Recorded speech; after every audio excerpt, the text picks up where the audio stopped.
Hi everyone, and welcome to this course demonstrating how to use the CopyCat node to create effects in Nuke. In this example, I'm going to show you how to use CopyCat to make a garbage mat. CopyCat is new to Nuke 13 and works by copying sequence-specific effects, such as beauty repairs, deblurring, or garbage matting, from a small number of frames in a sequence, and then trains the network to replicate this effect on a full sequence. If this is the first time that you're using CopyCat in Nuke, you may want to first have a look at the Introduction to Machine Learning and the CopyCat Quick Start videos, which are both available on the Nuke Learn page. And we'll give you an overview on some of the theory behind machine learning and how CopyCat can benefit you when working in Nuke. In this course, I'm going to cover how to use the CopyCat node to create a garbage mat, but remember that you can use CopyCat for much more as well.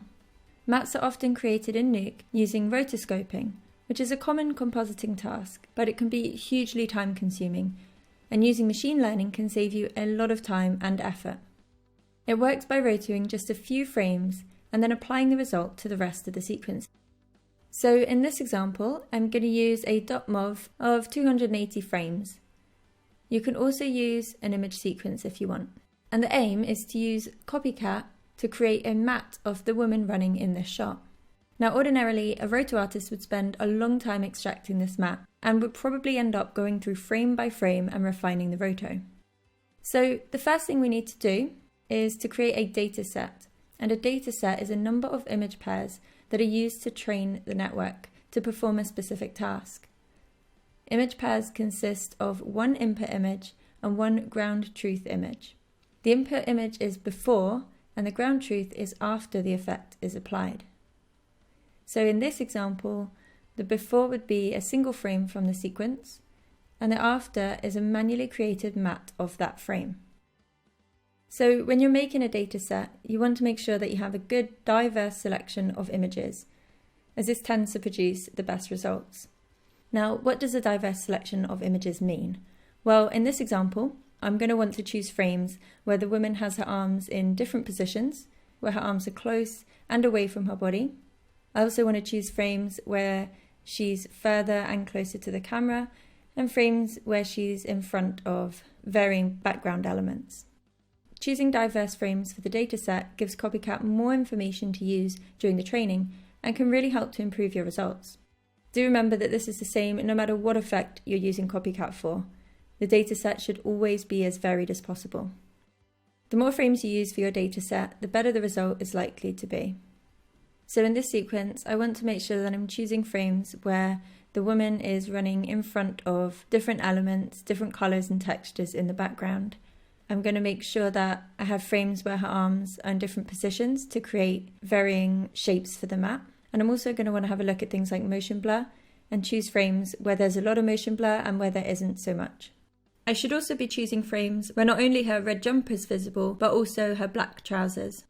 And the reason for doing this is just to make sure that when you're training the network, you're telling it to look out for not only where the girl overlaps with this white wall and the grey road, but also with the white lines on the grey road, the yellow lines, the leaves, and so on. So I'm going to use probably about 6 frames for this. You can't really use too many images for your dataset, but do be aware that the more frames you use, the longer the training is likely to take. But you don't want to use too few frames, as that will produce a poor result. So it will take a bit of trial and error. So now that I've chosen the frames to use, I'm going to create frame hold nodes to represent each frame and enter the chosen frames in the properties.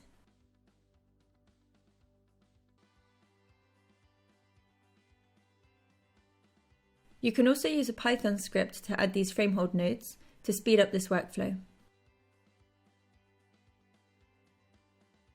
Then I'm going to add a frame range node after the read node and set the frame range to 1 to 1 so that each frame has a range of 1 and they'll follow each other in sequence.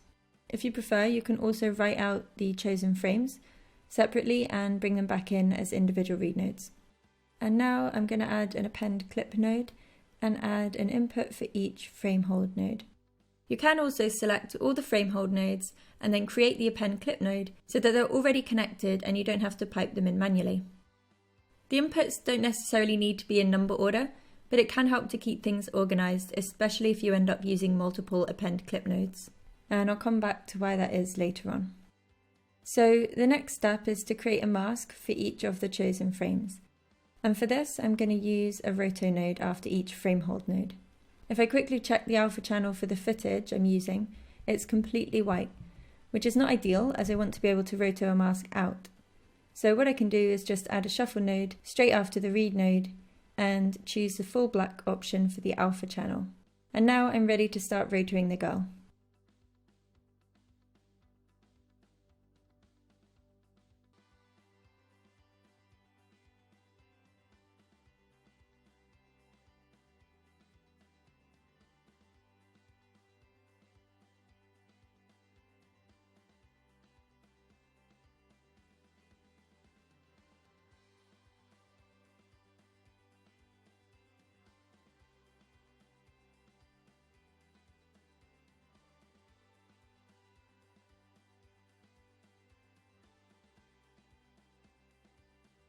I haven't refined the roto as much as I probably should, but it's enough to give us a fairly good result. And now our masks are ready, we can split up what we want to use for the input and what we want to use for the ground truth of the dataset. So as I said, the ground truth is the result we're aiming for, which in this case is a garbage map. So I can isolate the mask I just created using a shuffle node to shuffle the alpha into the red channel, and then use a remove node to keep only the red channel. Now, you don't really need to shuffle the alpha to the red channel.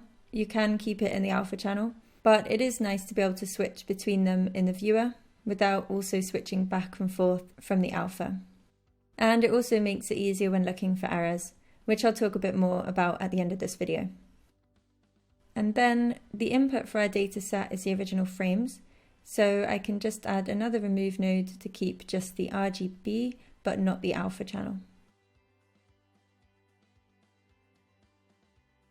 And now we have a very clear dataset consisting of a before and after that we can use to train the network. And as with the chosen frames, you can also choose to write out the alpha channel separately and read the images back into the node graph, if you prefer that workflow. Now we just need to create a CopyCat node and connect the ground truth to the first remove node and the input to the second.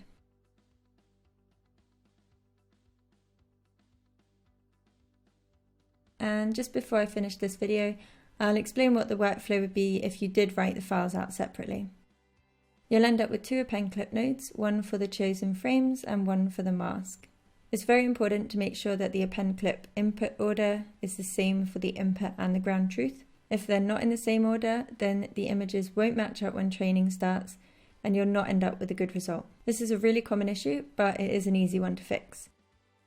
If you have a large data set and it's not obvious whether the connections are correct, you can just use a merge node to merge the input and the ground truth, append clip nodes, set the merge to difference, and check that the image pairs line up. And as you can see, in this example, the images are all lining up. But if I switch the two inputs around, there's a mismatch, and that will cause big issues during training.